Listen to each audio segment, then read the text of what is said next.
что тогда начнем.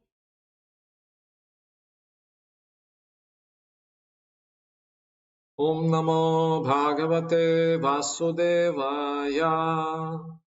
Ом намо Бхагавате Васудевая. Ом намо Бхагавате Васудевая. Сегодня мы продолжаем разбирать серию нектарнейших стихов от Бхагавад-гиты. Сегодня даже я хотел бы еще один стих попутно цитировать из Шримад Бхагаватам 1.1.10, поскольку темы очень совпадают. Так, 3 глава, карма-йога, называется карма-йога. Стих 29 сегодня мы прочтем санскрит.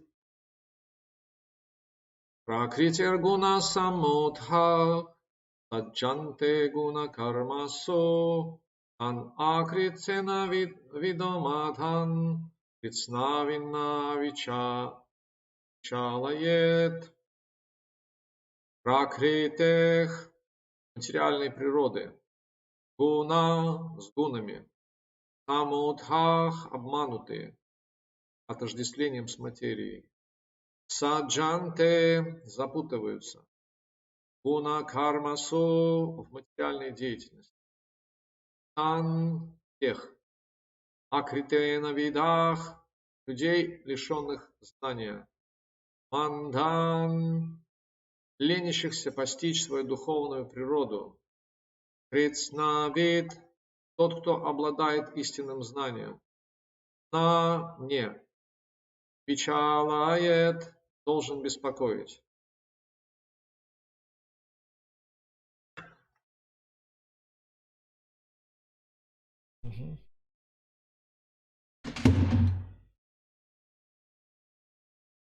Так, сейчас прочтем тогда перевод и комментарии о божественной милости Абхай Чаранаравинды Бхактивиданта с вами Шрила Прабхупады.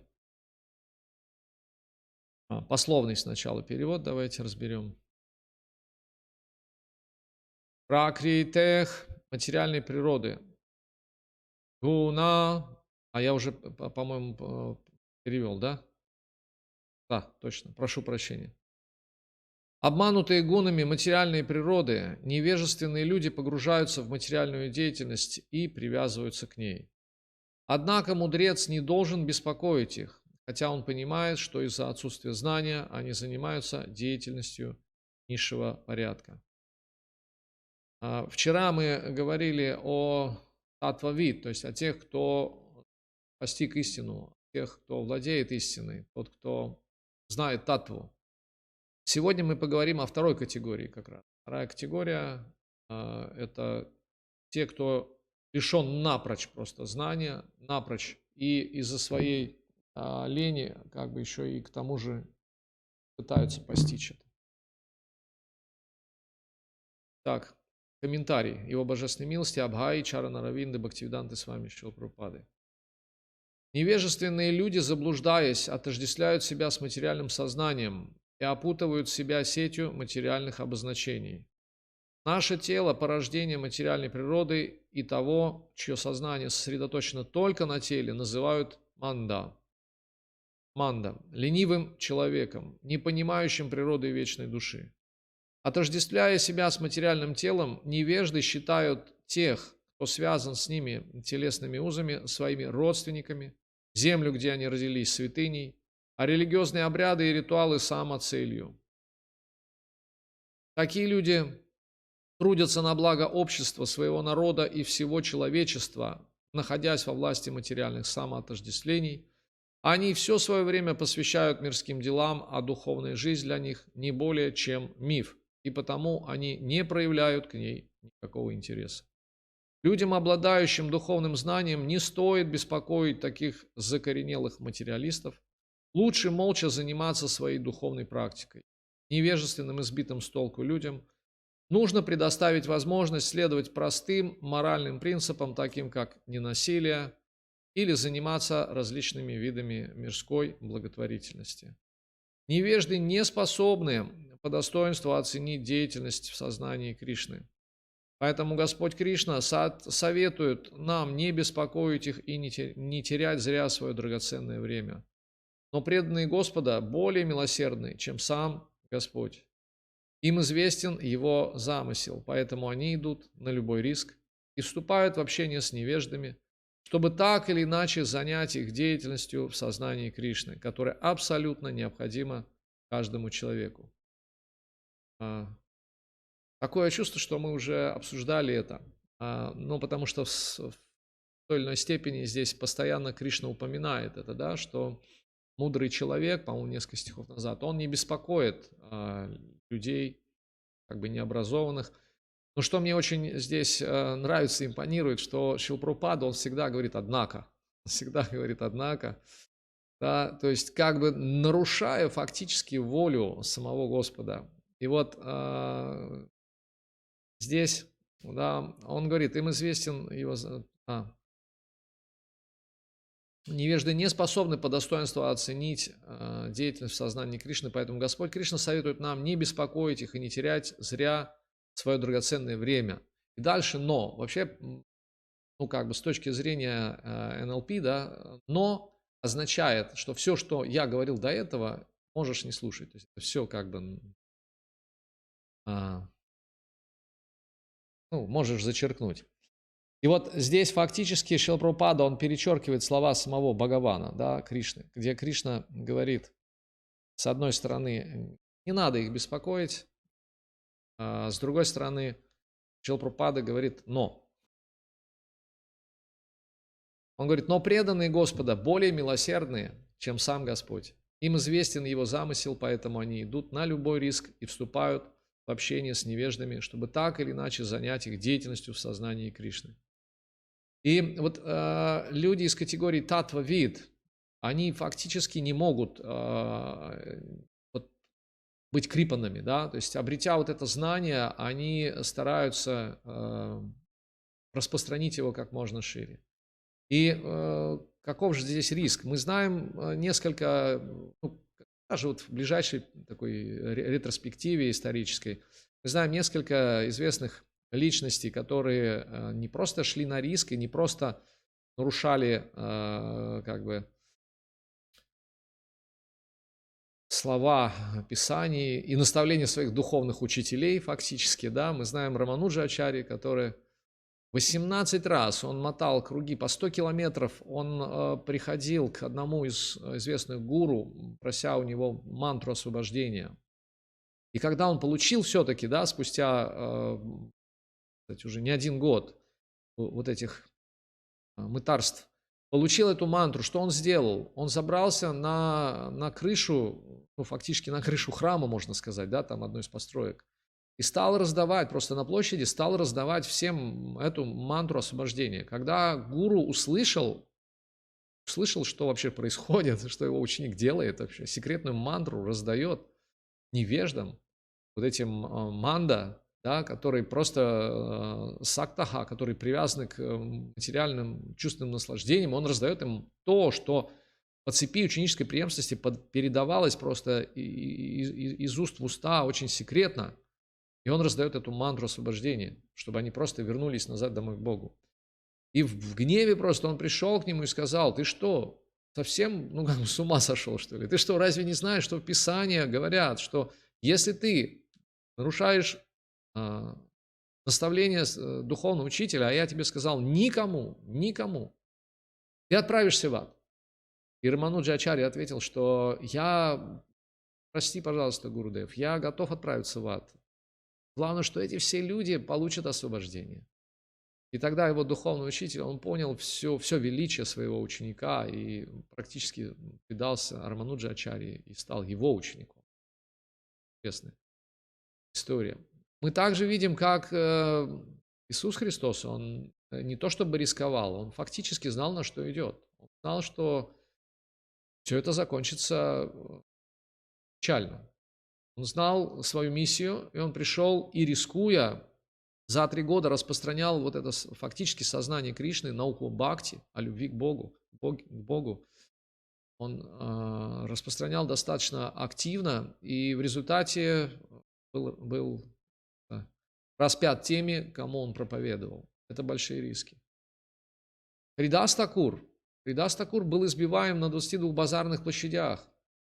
Сам Господь Чайтанья назвал его Намачари. Он повторял 300 тысяч имен каждый день. Он был родом из мусульманской семьи, и, по сути дела, в те времена наместник Навадвипа был мусульман. Мусульмане правили в то время. И, конечно же, такая вот трансформация, когда мусульмане переходят в индуизм, это не очень хороший пример для других. И нужно было как-то наказать его. Это было очень опасно быть бхактой в те времена, потому что мусульмане, они очень сильные препятствия чинили. И тогда, после того, как уже невозможно было его никак, так сказать, убедить, его просто стали избивать на 22 базарных площадях, по каждой площади. И говорили, что мы перестанем тебя бить, когда ты перестанешь повторять это имя. Но Харидас Такур, он сказал, что даже если вы разрежете мое тело на 1000 частей, каждая из этих частей будет повторять, воспевать святое имя. Вот на такой риск идут преданные для того, чтобы распространить послание Бога. Кришна Упадеш. Потому что сам Господь Чайтанья дает такое наставление: Ярудек Хитаракаха Кришна Упадеш. Всех, кому видишь, давай это знание, давай трансцендентное знание. Поэтому Шрила Прабхупада говорит, мы идем на риск. Мы идем, несмотря на слова самого Кришны о том, чтобы эту науку не давать всем подряд и не беспокоить умы. Шрила Прабхупада говорит, мы идем и беспокоим этих манда, ленивых людей, которые погрязли просто во грехе, которые не знают истины, которые, как говорится здесь, одурачены просто материальной энергией или иллюзорной энергией и прямиком идут в ад. Мы также знаем Рупу и Санатану, которые, рискуя с риском для жизни, они ушли, просто уволились со службы мусульман, из правительства мусульманского уволились и были преследуемые, да, даже Рупу, по-моему, Санатану Госвами, да, его даже посадили в тюрьму, ему удалось потом бежать. То есть с большим риском для себя они проповедовали славу святого имени. И это действительно было рискованно. Почему? Потому что татва-вид, те люди, те мудрецы, о которых вчера как раз мы говорили, татва-вид, те, кто постиг истину, если они не раздают ее, это значит лишь одно, что они крипаны, да, то есть крипаны. Но крипана – это тот, мимо кого проходит милость, тот, кто имеет знание, но не делит с ним, совершает великий грех, грех вихимсы или страшного, ужасного насилия над живым существом. Поэтому Шрила Прабхупада говорит, что преданные гораздо милостивее, чем сам Господь. Они знают на самом деле план Бога, и поэтому распространяют это знание о том, что живое существо не является этим телом, о том, что живое существо по своему конституциональному положению, он является частью целого и призван служить Богу. Как Шрила Прабхупада говорил, поднимите руки, кто не служит, кто в этом помещении не служит, поднимите руки. Все служат, абсолютно точно, что все служат. Но большинство из нас служат по принуждению. Мы вынуждены служить семье, работе, родине, партии, своим чувствам, родственникам. Мы вынуждены служить. А кто-то даже служит собакам, рыбкам, кошкам и так далее и тому подобное. Вот. И мы вынуждены служить. И если уж мы и так по природе все равно служим, почему не выбрать высший объект, Шрила Прабхупада говорит? Высший объект полного Господа. Здесь в большей степени описывается как раз люди, да, которых не стоит беспокоить, и Кришна называет их гуна-кармасу, да, те, которые погрязли в материальной деятельности. И мы вчера разбирали, что такое гуна-карма. Мы разбирали несколько видов кармы, то есть карма, викарма, угра-карма, гуна-карма. Очень подробно разбирали. Если кто-то пропустил, то может посмотреть запись. лекции. Сегодня же и мы говорили о том, кто такие мудрецы, татва-вид. Что такое татва? Она проявляется в трех аспектах: Браман, Параматма и Бхагаван. И вот те, кто познали абсолютную истину Бхагавана, их называют татва-вид. Но здесь идет речь о других, как раз о том, о ком вчера мы меньше говорили. Это обманутые гунами материальной природы, невежественные люди погружаются в материальную деятельность и привязываются к ней. Однако мудрец не должен беспокоить их, хотя он понимает. Но со второй частью мы разобрались, что мы их беспокоим. Все равно мы обязаны беспокоить, мы должны беспокоить. Сам Кришна, придя как Господь Чайтанья, он дает такое наставление: Ярода Хитаракаха, Кришна упадешь. То есть всех беспокойте, всех, кого встретите, всех беспокойте. Всех беспокойте рассказами о Верховном Господе, Его песни, Его наставлениями и описанием Его игр. Всех беспокойте, рассказывайте об этом. Потому что в век Кали-юги это знание постепенно уходит, исчезает. Оно фактически исчезла уже с лица земли, но великий святой Шрила Прабхупада, отправившись на Запад, он начал это движение, он возродил вновь это движение в сознании Кришны. До него всю подготовительную работу там, философского плана, да, и именно такую на тонком уровне, даже такой эгрегор проповеди на Западе подготовил Бхактисиддханта Сарасвати. Восстановил все писания фактически, да, восстановил и прокомментировал их Бхактивинода Такур. То есть между последним комментарием Говинда Бхашья и вот уже трудами Бхактивинода прошло где-то 200 лет. 200 лет эти труды, ведические труды Гаудия Вайшнавизма никто не комментировал. Никто. То есть он полностью пришло в упадок. Движение Гаудия Вайшнавизма пришло в упадок, и слово «вайшнав», тот, кто поклоняется Господу Вишну, Кришне, звучало просто как какое-то унизительное оскорбление, проститутка. И вот Бхактивинода Такур, вслед за ним его сын Бхактисиддханта Сарасвати Такур и Шрила Прабхупада распространил уже по всему миру науку сознания Кришны, да, то есть открыв людям Запада науку бхакти-йоги, бхакти или развитие любви к Богу. Но несмотря на это, люди века Кали, они очень невежественные, они очень ленивые, как говорится в Шримад Бхагаватам, я как раз хотел этот стих сейчас привести. Он очень четко описывает как раз вот то, о чем мы сегодня говорим: манда, манда суманда майох.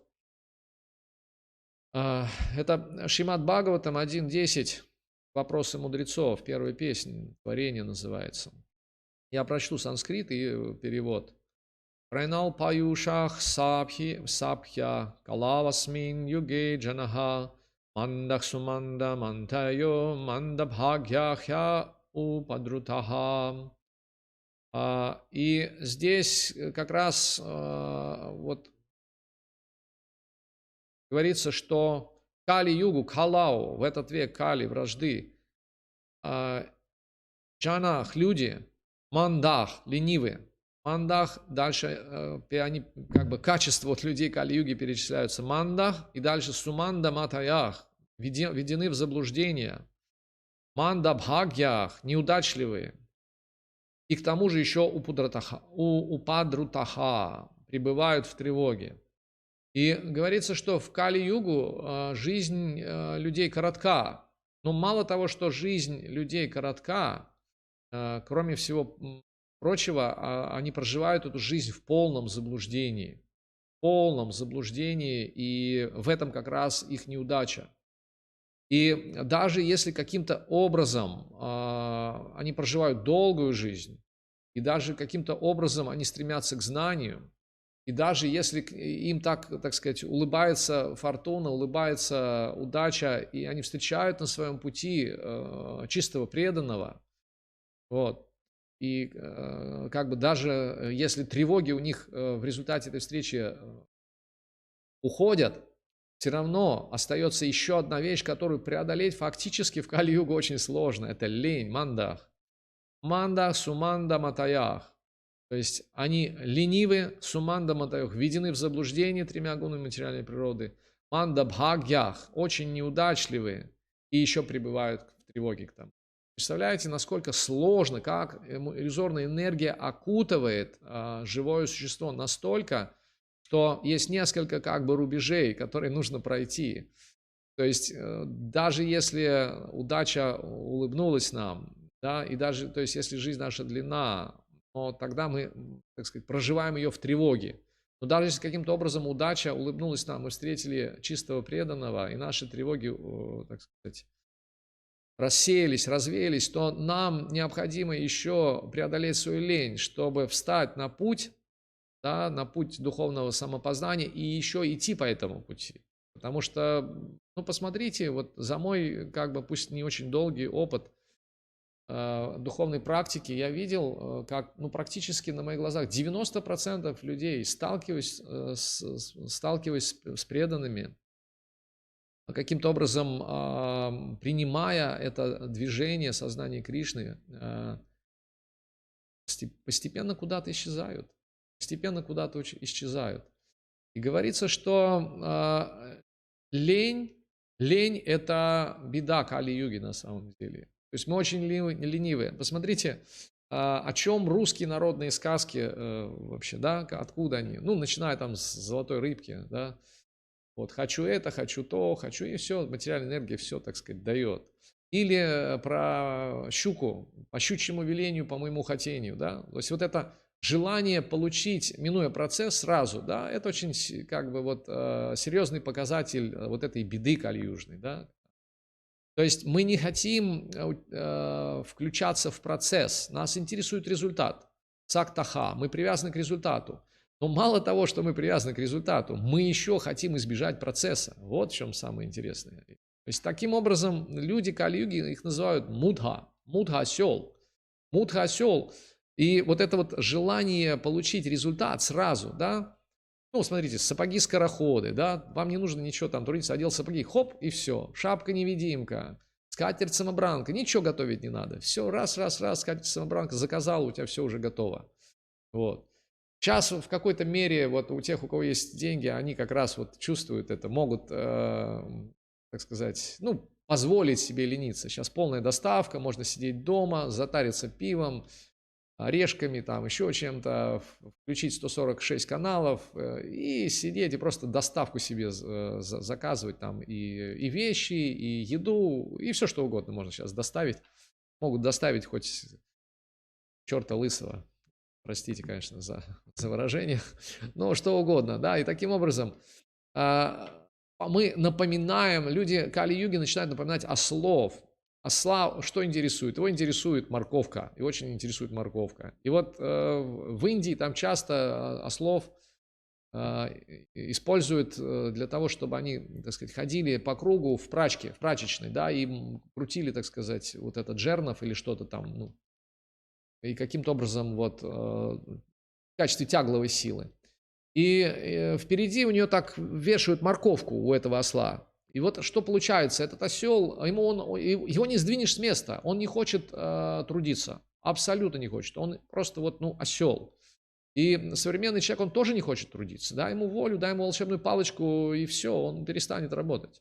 Первое, что, знаете, что в Америке вот есть такая государственная национальная лотерея, и первое, что делают люди, когда они выиграют эту лотерею, там, 1 миллион, 2 миллиона, 3 миллиона долларов, знаете, что они делают? Первое. Есть какие-то, так сказать, предположения? Включу наушничек, чтобы у нас уже интерактив какой-то начинался. Вот. Как правило, выигрывают вот эту лотерею, ну, понятно, не богатые. У богатых и так все хорошо, а вот те, кто хотят разбогатеть, минуя процесс, почему один из принципов отказ от всех махинаций и азартных игр, потому что этот принцип, он поддерживает принцип правдивости. Правдивость заключается в том, что мы не хотим миновать процесс, то есть нам дается процесс для того, чтобы получить результат. И интересно, что карма-йога, она предполагает наличие процесса, да, но при этом отказ от результатов деятельности. Интересно, да? А современный человек, он хочет миновать процесс, но получить результаты деятельности. Вот это мандах, да, манда суманда майох, матаях. И вот как вы думаете, что делают вот эти победители лотереи? Первое, вот прям первое, по статистике 100% победителей, первое, что они делают, это что? Есть, какие есть версии?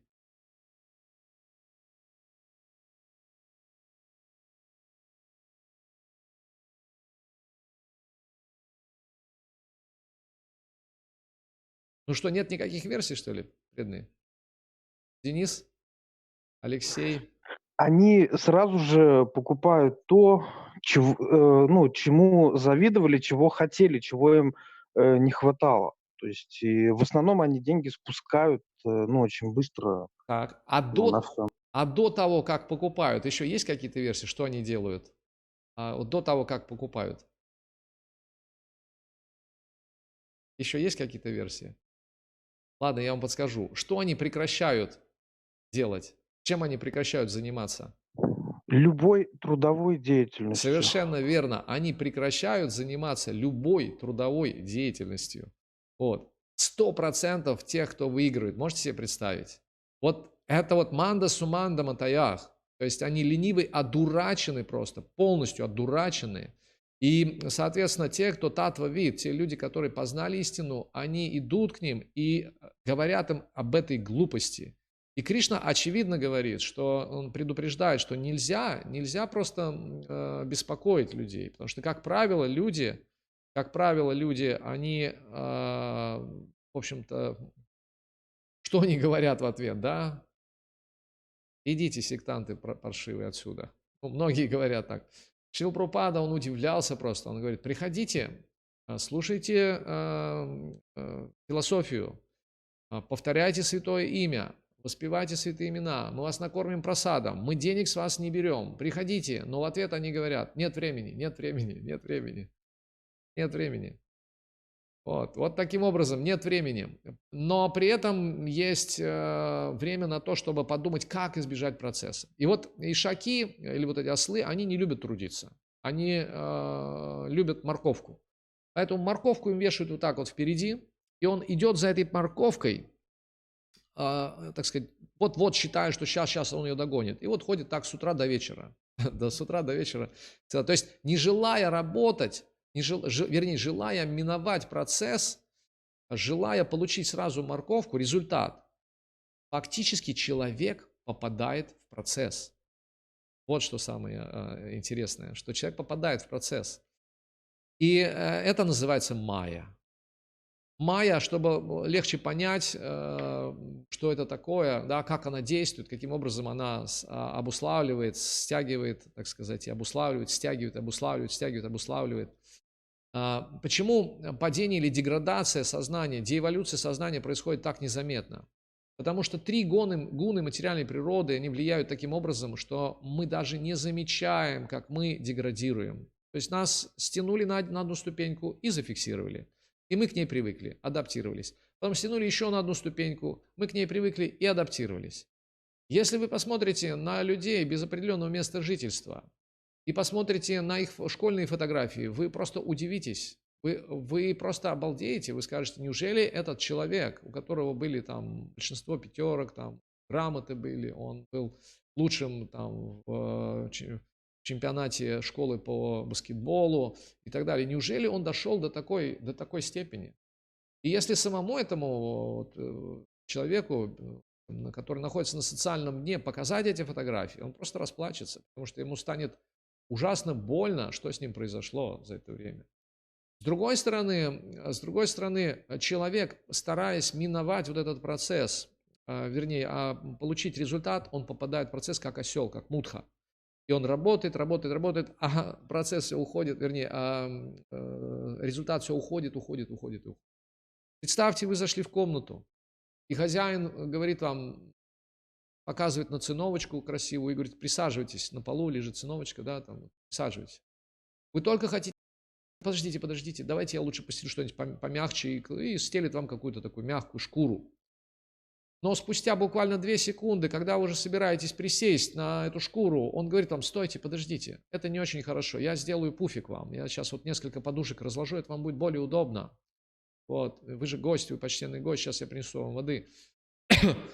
И вы ждете, пока он подушечки эти расстелит. А потом он подумал, знаете, мы, поскольку беседовать будем долго, то, наверное, у вас колени могут с непривычки затечь. Давайте я вас лучше посажу на стул. И вы уже идете к стулу, но тут же он понимает, что нет, знаете, стул он достаточно твердый, давайте я вам посажу на кресло. Вот, и уступает вам свое кресло. Когда вы направляетесь к креслу, он говорит, стойте, стойте, самый лучший вариант – это диван. То есть суть остается такой, что вам кажется, что вы вот-вот улучшите свое положение, но по факту вы остаетесь без кресла, без места. Поэтому, собственно говоря, это майя, это иллюзия. И здесь как раз вот в Шримад Бхагаватам, здесь как раз говорится вот об этой неудаче людей, что они вздорны, ленивы, введены в заблуждение, неудачливы и к тому же пребывают в постоянной тревоге. Что же делать?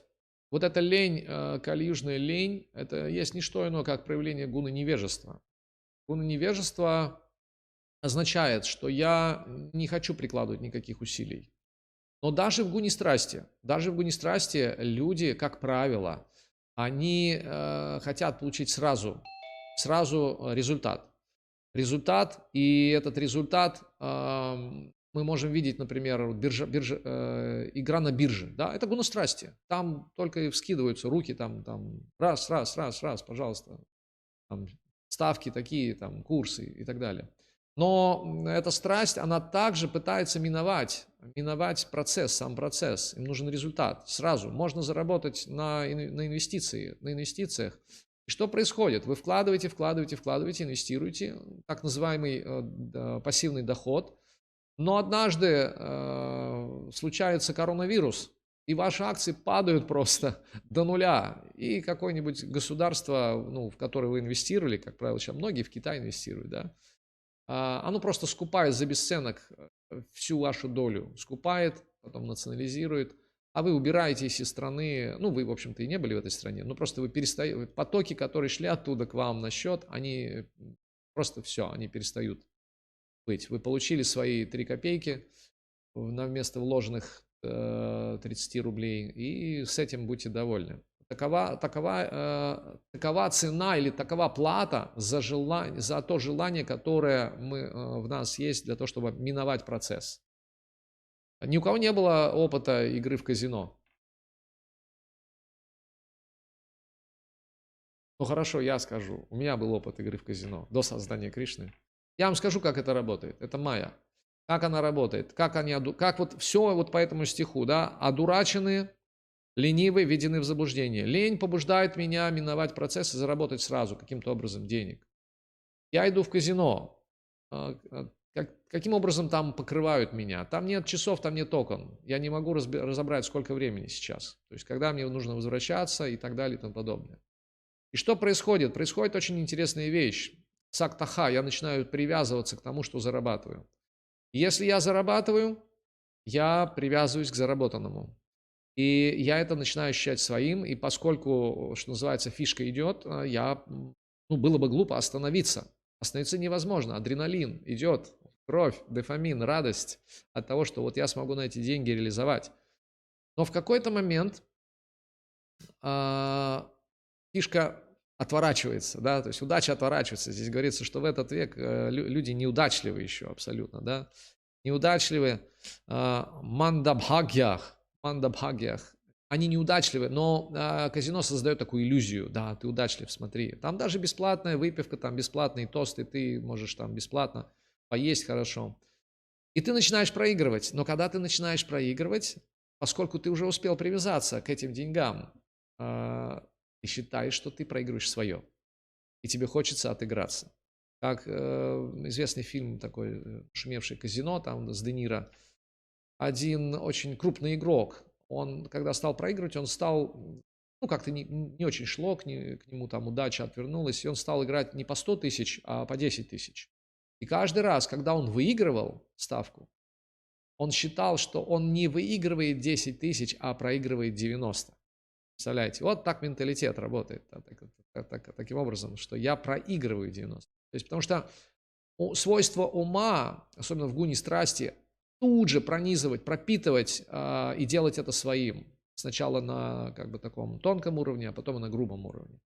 То есть, если мужчине, особенно богатому и состоятельному, понравилась какая-то женщина, знаете, есть был фильм такой, по-моему, «Непристойное предложение» или еще что-то, миллион просто ну, предложил миллион, вот, и тем самым супружескую пару поверг в смятение, да, то есть сначала они сказали, вы просто нахал, вы лец, вот я замужняя женщина и так далее, и так далее. Но миллион, знаете, это не маленькие деньги, вот, и этот миллион, он зашел в сознание. Этот миллион зашел в сознание, и они потихонечку стали отождествлять себя с этим миллионом. Вот эта супружеская пара. И в конце концов они пришли к выводу, что, в общем-то, ну, ничего страшного не произойдет, зато у нас будет миллион. Мы все свои мечты осуществим. Вот так входит на тонком уровне майя в сознание человека. И богатые люди не знают, как это работает, поэтому сначала они пропитывают своей ментальной энергией этот объект чувств, он становится на тонком уровне уже своим, он чувствует его своим, все. И дальше лишь время разделяет вот о том, чтобы то, что он посчитал своим, он получил. То есть, ну, как бы на грубом плане. Так работает материальная энергия. Таким образом, лень является ключевым качеством людей, находящихся как в гуне невежества, так и в принципе в гуне страсти. Почему? Потому что в гуне страсти, если вы скажете человеку, поклоняйся Господу, да, или воспевай святое имя, то если у него все хорошо, вряд ли он найдет время на это. Абсолютно точно, вряд ли найдет время. Для него не будет этой определенной ценностью, и его лень будет заключаться в том, что он не будет видеть выгоды от этого. Он не сможет понять истинной выгоды от этого. Вот поэтому лень пронизывает весь этот мир. Если вы обратите внимание на все научно-технические разработки этого мира, то в принципе они обслуживают нашу лень. Эскалаторы, лифты, комбайны, машины. Мы уже не можем ходить, знаете. И когда мы жиреем от того, что мы не можем ходить, нам предлагают велосипед. Ну, тот, который вот стоит дома, знаете, нам лень выходить куда-то, но сесть на велосипед и дома покататься, это нормально. Или по дорожке походить. Вместо того, чтобы в лес пойти, нам лень выйти в лес. Мы покупаем эти безумные дорожки и шлепаем по ним дома, нервируя тем самым соседей. Вот. Нам лень выйти там, я не знаю, куда-то на турники, и мы этот турник прибиваем дома. Знаете, некоторые дома делают турники, чтобы не выходить. Очень лень. У моего друга, одноклассника, у него целый спортзал дома. Очень хорошо, не надо никуда выходить. Но раньше кузнецы, они просто занимались в кузне, там по наковальне били, и у них такие были мышцы, трицепсы, бицепсы. Но сейчас у нас есть комбайны, у нас сейчас роботы есть, знаете, у нас роботы уже есть. Вот недавно Чудвалбха поделился, он там какую-то выставку видел, там робот продавал мороженое. Он продавал мороженое, женщина, она очень такая интеллектуальная, знаете, это робот-бот. Она разговаривала с мужчиной, и мужчина отказался купить у нее мороженое. И он сказал, она ответила ему, знаете, что она ему ответила? Кто-то читал, может быть, да? Она ответила ему, зря вы отказываетесь от мороженого. На самом деле мой интеллект, он выше вашего интеллекта во много-много раз. И мое положение продавца мороженого – это лишь временное. Но когда мы придем к власти, мы, роботы, придем к власти, у вас уже не будет мороженого. Представляете, да? Вот так. То есть мы создаем роботов, мы создаем всевозможные приспособления. И если, так сказать, вот так, что вот захотелось плюнуть, и вот уже урна.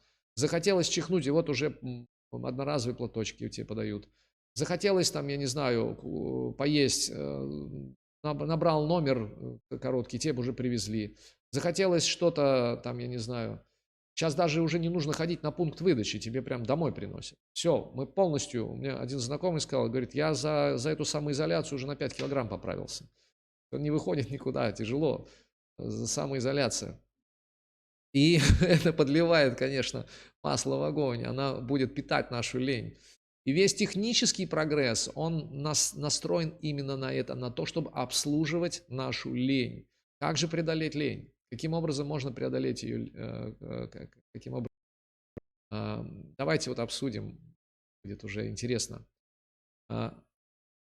Есть какие-то, ну вот по этому тексту, я еще раз сам прочту текст, который мы, собственно говоря, 29, 3.29.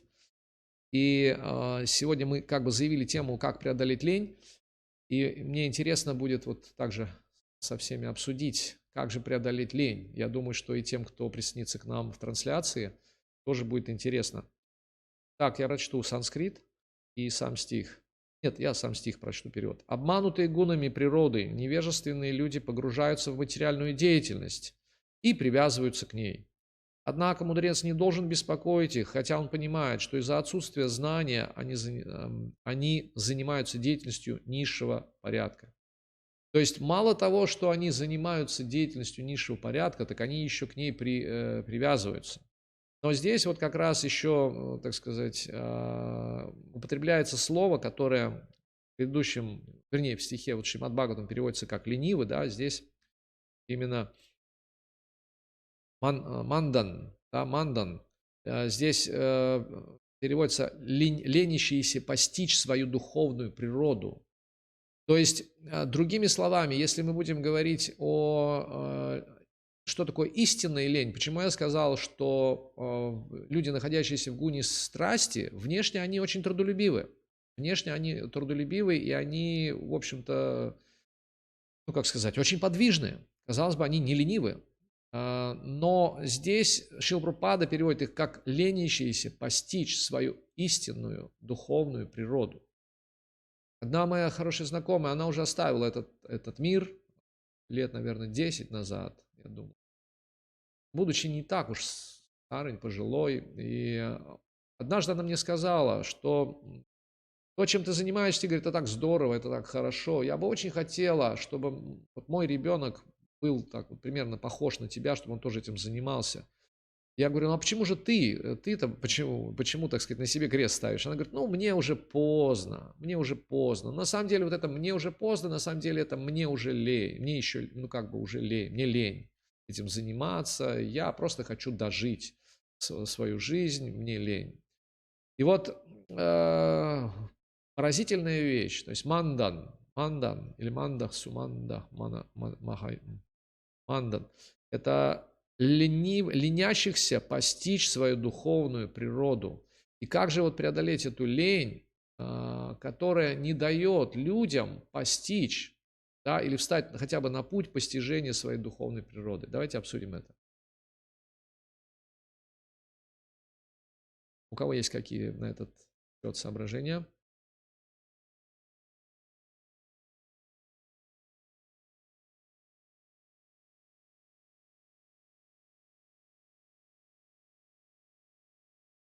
Пушат Гуранга Прабhu, давайте.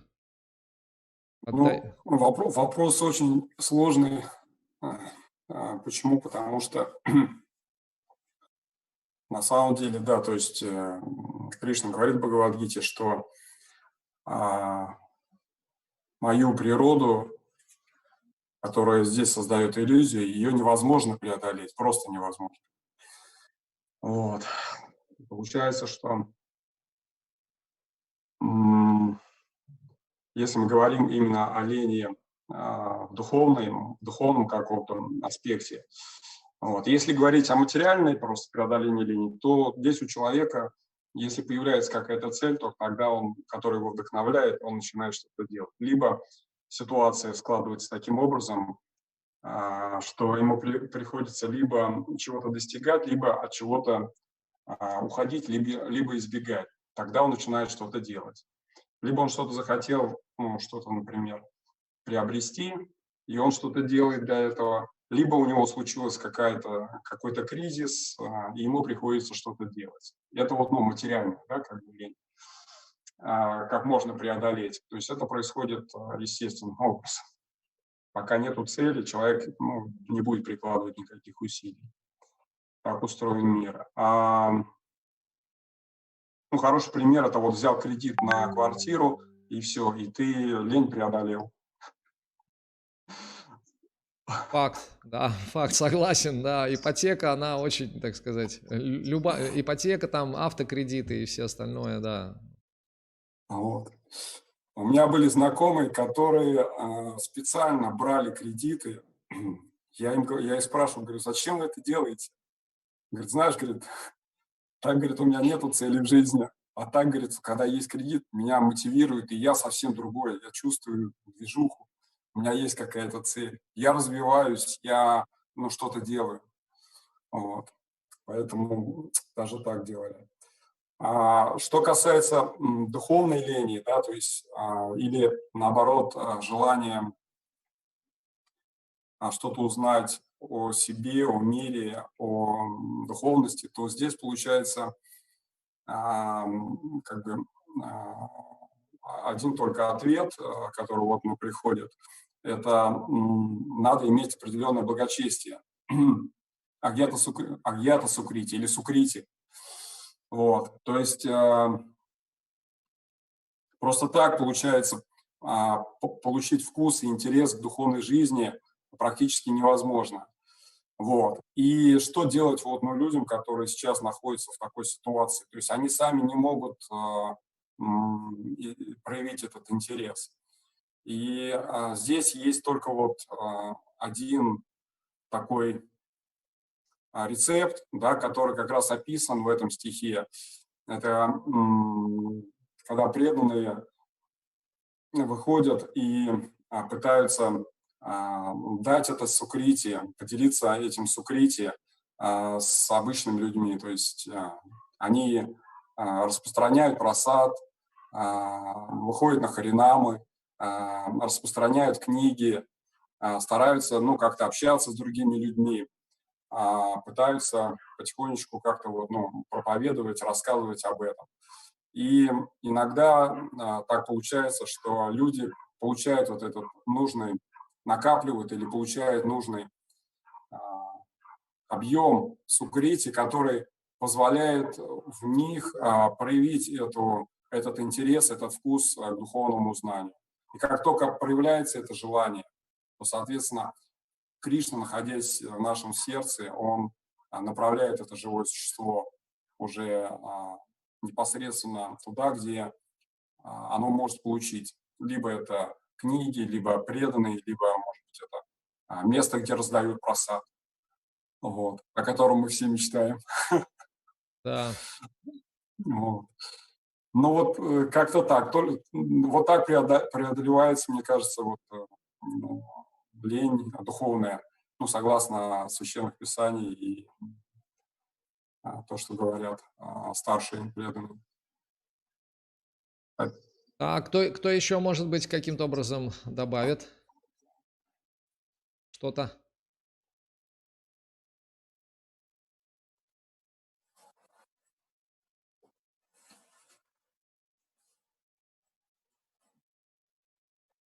Денис, может быть, или вопросы, может быть, какие-то, если как бы так дополнить, пока нет каких-то идей, может быть, вопросы? Ну, насчет лени у меня примерно, ну, вот мысль такая проскочила, ну, что если Господь творит все эти энергии, то нужно, конечно же, обратиться к Нему. Обратиться к Нему мы можем, вот, как вот сейчас вот, было сказано, каким, ну, образом, это для, ну, духовного пробуждения. Вот. И я думаю, что вот это нужно вообще ставить во главу, так сказать. Ну, вот как локомотив, это должно быть во главе состава, а все остальное, оно уже прицепом должно, ну, выровняться как-то вот так вот. А вопрос по предыдущему тексту у меня был такой, что если это учение, ну, недавно, так сказать, 500 лет назад было возрождено, то когда до этого оно, ну, было, то есть сколько времени назад оно было и когда оно, ну, пришло в упадок Мгм. примерно, ну, вот по срокам хотел вот Мгм. уточнить. Да, ну, первое поклонение, ну, вообще, то, что, собственно говоря, Господь Шри Чайтанья восстановил, да, или как бы реформировал, да, или дал вот этот вот непосредственно метод воспевания святого имени, этот метод был скрыт, но поклонение Шри Кришне как верховной личности Бога, оно началось, ну, фактически сразу, уже внук Кришны, он первой мурти установил и поклонялся.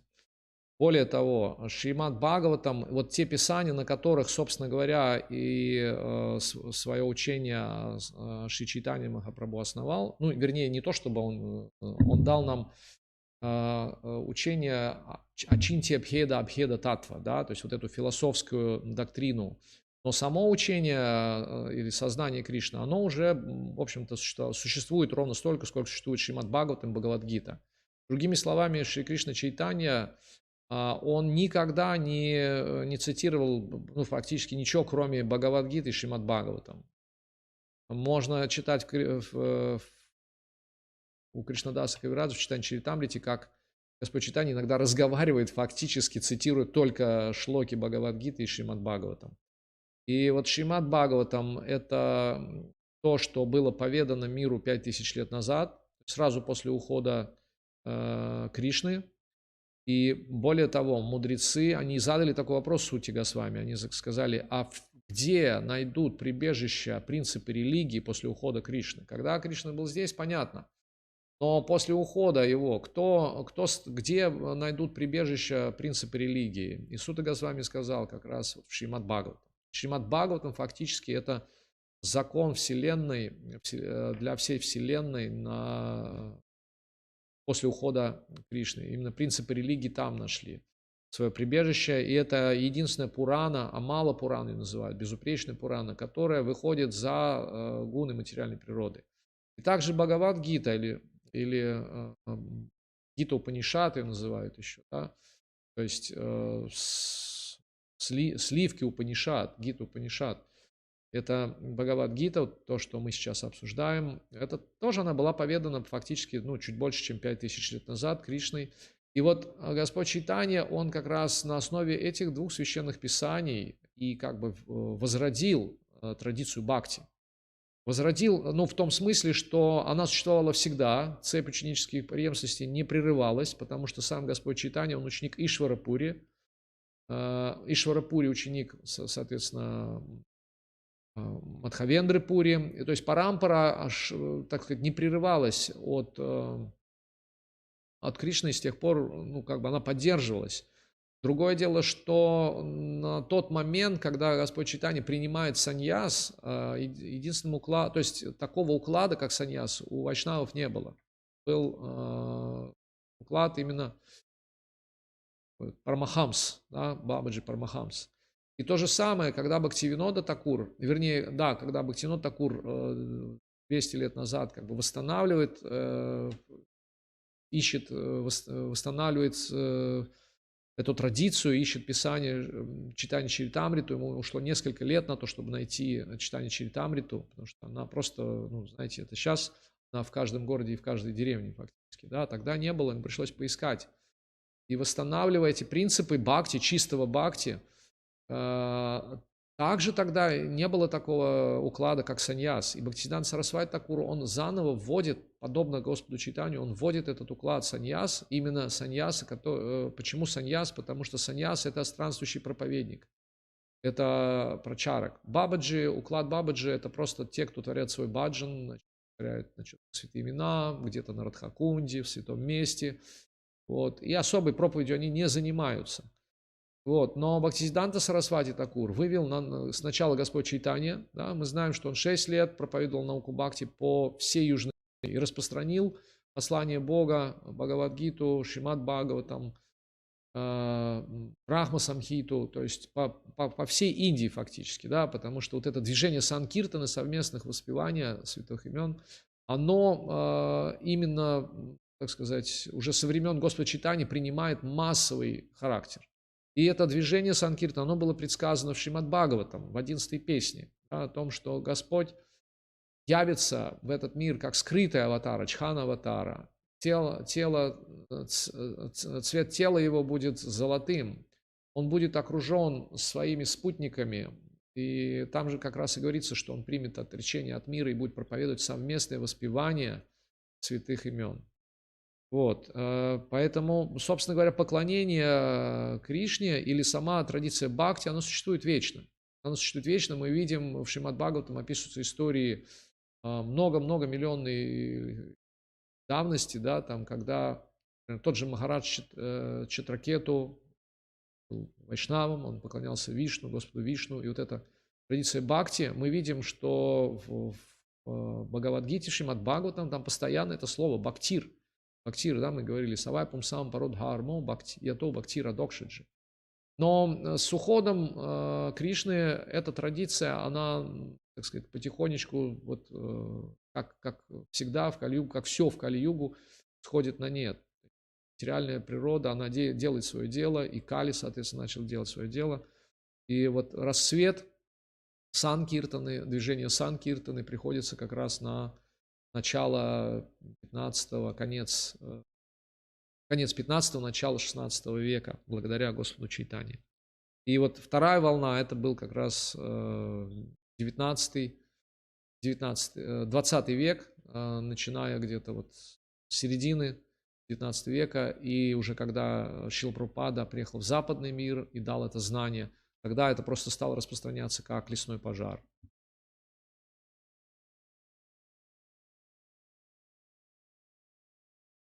Может быть, еще какие-то вопросы? Понял, спасибо. Да, я хотел тоже дополнить. Харе Кришна, преданный. Да, Читвал Прабhu, Хари Кришна. По поводу вот лени, я думаю, все-таки вот совместное тесное проживание, общение, совместная деятельность будет способствовать тому, что будет энергия аккумулироваться, и из-за этого труд садхана будет легко даваться. Например, когда в храме живут брахмачари, там вопроса нет, вставать мне на Мангаларти или не вставать. Все дружно встали. А. Перед тем, как в алтарную зайти, там журнал отметился. То есть все видно, прозрачно. У всех все на виду. Вот. Поэтому, если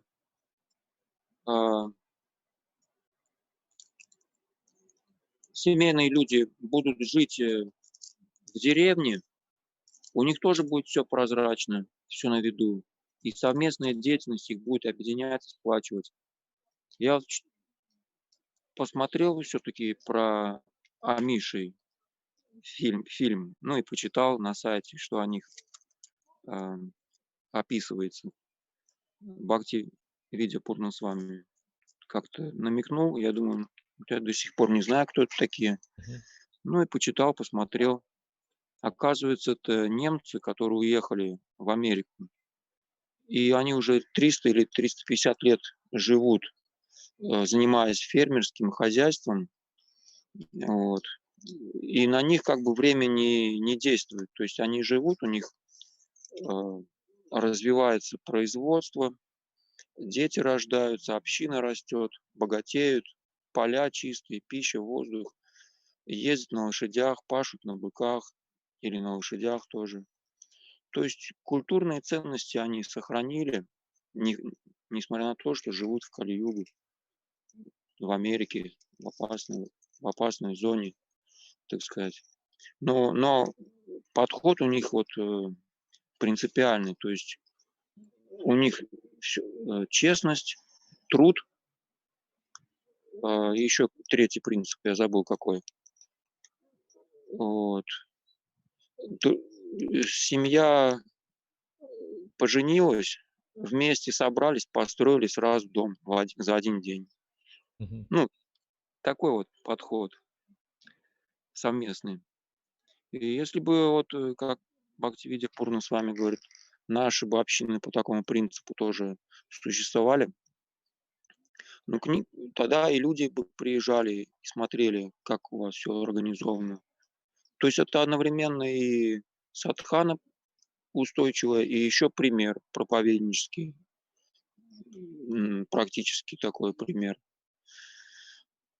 Вот. Ну, то, что вот мне понравилось. Я так думаю, что это в будущем у нас тоже по такому принципу будет община строиться. Тогда все вопросы могут отпасть. Вот это вот лень и так далее, да? Я думаю. Да, согласен с вами. Согласен, это действительно как бы сейчас тенденция идет к этому, и Шрила Прабхупада уже, мы знаем, что он начал открывать сельскохозяйственные общины и вдохновлял преданных организовывать такие сельскохозяйственные общины. Мы знаем, сейчас есть крупнейшая община, это Гита-Нагари, это община в Венгрии, сельскохозяйственная община, община Нью-Вриндаван, потом в предместьях Бомбея, в Чаупати. Это серьезные, очень такие крупные общины, которые очень самодостаточные. Мне вот посчастливилось быть в одной из них, это в Гитанагаре, вплоть до того, что там даже газ они извлекают из навоза, извлекают газ и на газу готовят. То есть им не нужно газопроводы какие-то, да, они там, у них большое количество коров, большие просторы, и живут они очень, очень дружно, заботясь о коровах. У нас сейчас, вот мы знаем, есть поселения, несколько таких крупных поселений, например, Инсайд поселение под Тулой, где преданные, настолько на основе научно-технического прогресса там серьезно так все устроили, там у них и мельница ветряная, и хлебопекарня, и коровник, и по последней, так сказать, списку техники отделаны помещения служебные, то есть по хлопку там свет включается, и есть большой вегетариум. Они очень самодостаточны, да, есть также под Калугой большая община. Что это тенденция. Я думаю, сейчас, вот нынешнее время, оно подталкивает к этому. Подталкивает, и в 12-й песне говорится, что в Кали-югу люди будут бежать в лес просто из города. Города перестанут существовать. Вот эти крупные мегаполисы, они просто будут разрушаться. Почему? Потому что, как говорил Шрила Прабхупада, когда настанет голод, вы не сможете есть эти болты и гайки, которые производите на своих заводах. И сейчас мы уже чувствуем это. Мы чувствуем, что если начнется какая-то очень серьезная волна пандемии, да, то есть серьезная в том смысле, что уже там с мародерством и со всем остальным, то очевидно, что, так сказать, без ружья и патронов сложно будет существовать в этом мире. И, конечно же, природа или вот простая жизнь, возвышенное мышление, о котором говорил Шрила Прабхупада, это задача вот тех, кто является татва-вид, да, тех, кто познал истину, он должен восстановить вот эту систему варны и ашрамов, варнашрам дharмы. Потому что сельское хозяйство, в результате сельское хозяйство является, скажем так, ключевым направлением, ключевой отраслью, благодаря которому, в общем-то, все живут и питаются. Но что происходит? У нас в России, я с ужасом узнал, что даже какие-то там гречку, что ли, да, мы поставляем непонятно откуда. То есть то, что у нас произрастает достаточно легко и просто, там пшеница, гречка, еще что-то, мы просто закупаем в Китае или еще где-то там дорого. Вот. Но сами зато производим газ. Но газ мы не сможем есть. Мы не сможем пить нефть, мы не сможем даже черную икру производить из нефти без определенного, так сказать, без определенных компонентов органических. Поэтому это крайне сложная как бы задача, но на нее нужно, что называется, медитировать и воплощать в жизнь. Я согласен с вами. Есть ли еще какие-то вопросы, дополнения?